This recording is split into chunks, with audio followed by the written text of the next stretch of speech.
o mistério de Deus está acima da compreensão humana. Há um único Deus, diz as Escrituras, que subsiste em três pessoas. O Evangelho de João nos mostra que o Filho é eterno, sempre existiu, com o Pai e o Espírito Santo. Nunca houve um tempo em que ele não existisse. Ele é um com o Pai, não foi criado nem é derivado dele. O Evangelho diz que ele esvaziou-se a si mesmo, revestiu-se da humanidade. Sendo 100% Deus, era agora também 100% homem. O unigênito Filho de Deus, o único ser da sua espécie. Jesus precisava ser divino, sem pecado, para salvar a humanidade. Precisava ser justo, para poder justificar e comunicar justiça. Mas ele precisava também ser humano, para assumir o lugar da raça humana e morrer em nosso lugar. Sendo divino, não usou aqui os seus atributos divinos. Ele sofreu as dores e lutas da humanidade, submetendo-se aqui em completa dependência à vontade do Pai. Em seu Evangelho, João, ao narrar alguns dos milagres de Jesus, ele nos mostra que as muitas palavras de Jesus que apontavam para a sua divindade foram confirmadas pelas suas ações, que manifestaram o poder da sua divindade. Quando Jesus realizou milagres, muitos não perceberam seu significado, não creram nele e alguns mesmo começaram a planejar a sua morte. Porém, João destaca alguns milagres, alguns sinais que atestam a divindade de Jesus. Um deles é o milagre da multiplicação do alimento para 5.000 pessoas. João apresenta o milagre, o relata estabelecendo como que um paralelo entre Moisés e Cristo. Primeiro, porque o milagre se realiza na proximidade da Páscoa, que lembrava a libertação do Israel do Egito. Em segundo lugar, o Cordeiro Pascual prefigurava a morte de Cristo, que libertaria a humanidade do pecado com sua morte. Em terceiro lugar, João relata que Cristo subiu a um monte para anunciar o seu reino, ao passo que Moisés subiu ao Monte Sinai para anunciar a antiga aliança.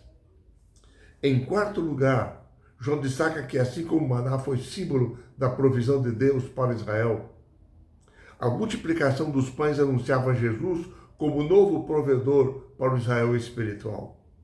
Era uma prova da sua divindade. E mais ainda, os 12 cestos que sobraram da multiplicação dos pães apontavam para as 12 tribos de Israel. O paralelo era tal que João diz que, ao final do milagre, o povo começou a dizer: este é verdadeiramente o profeta que devia vir ao mundo. Erroneamente, os judeus esperavam um Messias que os libertasse do domínio romano, lhes concedesse saúde, riqueza, força, poder. E assim, quando Jesus multiplicou os pães, eles intentaram fazê-lo rei. Jesus, percebendo isso, retirou-se dali e foi para o outro lado do mar da Galileia. Porém, a multidão também logo rumou para lá. E agora eles questionavam: se ele era o Messias, por que ele não aceitava ser proclamado rei?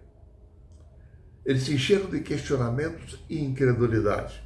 Eles buscavam benefícios materiais e não espirituais. E Jesus foi claro com eles. Quando Jesus se reencontrou com eles, disse-lhes: vocês estão me procurando não porque creram nos sinais que eu realizei, mas porque vocês querem ser alimentados. Vocês buscam um alimento que perece. Mas o meu reino não é deste mundo. Eu sou o pão da vida. Quem crê em mim, quem vem a mim, jamais terá fome.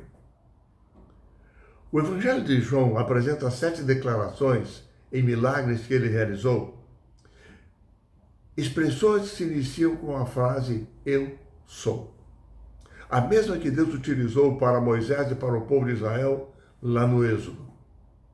Jesus disse: eu sou o pão da vida, eu sou a luz do mundo, eu sou a porta, sou o bom pastor, eu sou a ressurreição e a vida, eu sou o caminho, a verdade e a vida, eu sou a videira verdadeira.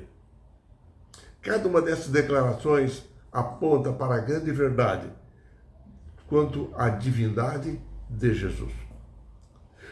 Quando nós lemos o capítulo 9 do Evangelho de João, nós vemos ali o relato da cura dos cegos de nascença. Em João capítulo 9, versos 1 e 2, lemos o seguinte: caminhando Jesus, viu um homem cego de nascença. E os seus discípulos perguntaram: Mestre, quem pecou? Este ou seus pais, para que nascesse cego? Os discípulos logo fizeram uma ligação entre o pecado e a doença. Os judeus aplicavam alguns versos, alguns textos do Velho Testamento para defender essa ideia.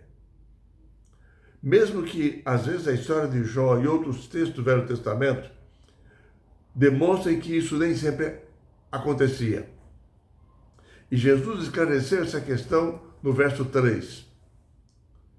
Respondeu Jesus: nem ele pecou, nem os seus pais, mas foi para que se manifestem nele as obras de Deus. Jesus não negou a ligação entre o pecado e o sofrimento, mesmo porque no mundo de pecado, isso resulta em sofrimento, em doenças para a humanidade. Porém, Jesus apontou para um propósito mais elevado, superior. Deus seria glorificado através da cura daquela enfermidade. Interessante como João intensifica a nossa compreensão sobre a divindade de Jesus, chamando a nossa atenção para a maneira pela qual Jesus realizou o milagre. Nos versos 5 a 7, ele diz assim: dito isto, Jesus cuspiu na terra e, tendo feito lodo com a saliva, aplicou-a aos olhos do cego, dizendo-lhe: vai, lava-te no tanque de Siloé, que quer dizer enviado. Ele foi, lavou-se e voltou vendo. João traça aqui um paralelo interessante. Na criação do Jardim do Éden, Deus formou o homem do pó da terra, soprou nas suas narinas o fôlego de vida e ele se tornou uma alma vivente. Jesus, ali junto ao tanque de Siloé, tomou da saliva, colocou-a sobre a terra e deu ao cego a visão que lhe faltava desde o nascimento, símbolo da vida.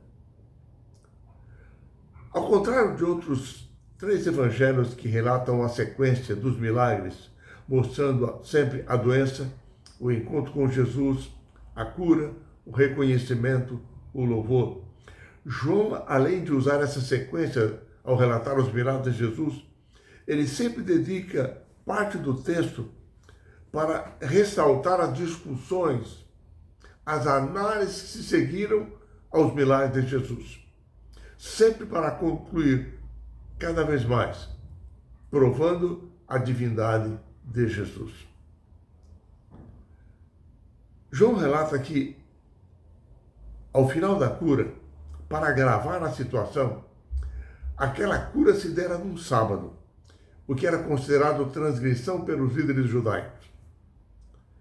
Portanto, Jesus era um pecador, para eles por ter curado no sábado. Os líderes judeus estavam cegos quanto às verdades da Escritura, e eles concluíram que Jesus não provinha de Deus, porque era um pecador. E disseram também ao homem curado que ele havia nascido cheio de pecado. A sua cura não era verdadeira.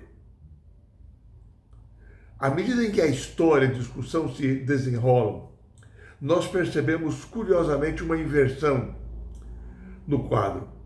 O cego, à medida em que a discussão se amplia com os líderes judaicos, ele passa cada vez a ver mais física e espiritualmente que Jesus era o enviado de Deus.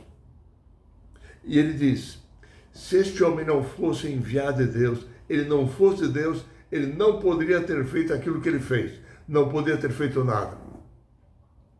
Assim, aquele homem foi crescendo em sua confiança, em seu apreço para com a pessoa de Jesus. Aquele que proclamava: eu sou a luz do mundo. Enquanto isso, enquanto o cego cada vez via mais a Jesus como Deus, os líderes religiosos judaicos tornavam-se cada vez mais cegos em seu entendimento espiritual. Diante de todas as evidências que estavam diante deles, eles não conseguiam enxergar. Mesmo não queriam ver, não queriam reconhecer a divindade de Jesus. Quando nós nos aproximamos do capítulo 11 do Evangelho de João, nós encontramos a ressurreição de Lázaro como uma prova extraordinária da divindade de Jesus.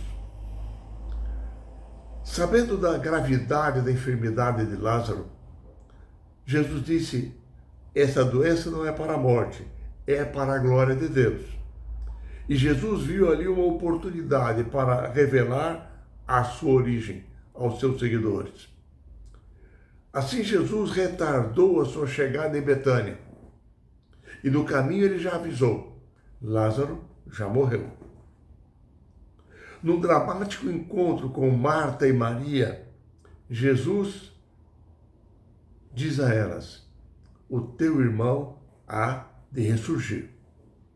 Marta disse: Senhor, eu creio que ele vai ressuscitar no último dia. Mas Jesus lhe responde: eu sou a ressurreição e a vida. Quem crê em mim, ainda que morra, viverá. E todo o que vive e crê em mim não morrerá eternamente. Percebemos que, ao ordenar que retirasse a pedra do túmulo de alguém que já estava morto há 4 dias, o corpo já em decomposição, Jesus preparou a cena para um milagre mais impressionante ainda.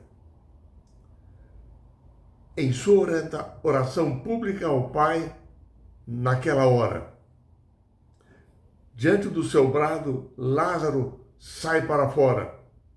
Diante da saída de Lázaro do túmulo, nós percebemos que Jesus estava provando que ali estava o Criador, o divino doador da vida, aquele que tem poder sobre a morte.